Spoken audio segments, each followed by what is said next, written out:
Now, I want to talk some of the mechanics of paddling with a single blade.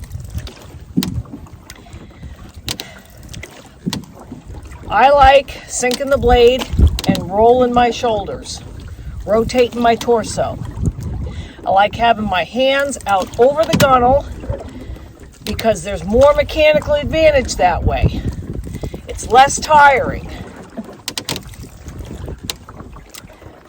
This leather grip moves along the gunnel of the canoe, and that paddle stays out of the water as little as possible. You spend as little time as possible steering because that kills your forward momentum when you have to stop and do the long thing like this.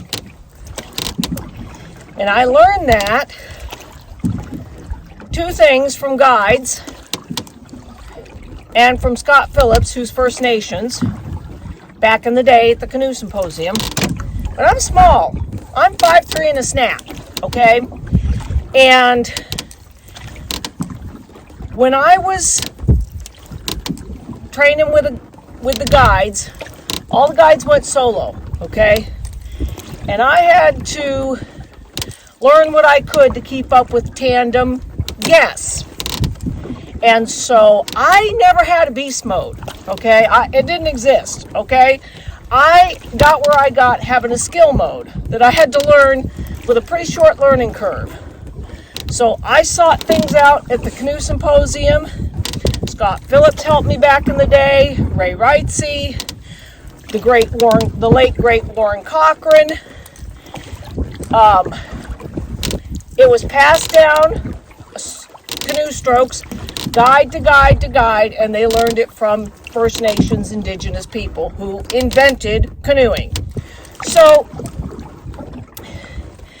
I never used the double blade because, let's be honest, double-bladed paddling started with kayaks, a little skinny boat. Then they started making canoes smaller and skinnier so you could use a double blade.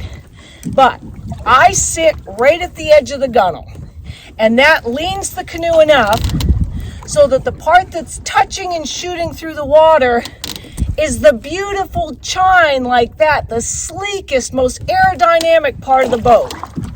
If I sit in the center like this with a double-bladed paddle, I'm small with a small reach, with a short reach. I would be essentially doing a sweep. Every time I did the paddle stroke, I would do a sweep, and my canoe would be steering like a Rapala floating lure, like this. And I would be every time having to correct it. And I just, oh God, if I'd have done that, if I'd have had to do that, I never would have lasted as a guide. I would have been so tuckered out at the end of the day, there is no way I could have, cooked for a dozen people, thrown up a rain fly, racing a storm, helped them with their tents, whatever. It would flat out not have happened.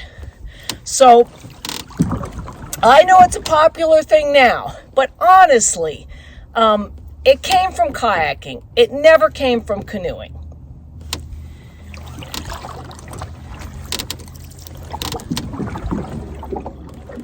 I'm Lisa DeHart, and you've just spent 3 minutes with a Maine Guide. Maybe a little more.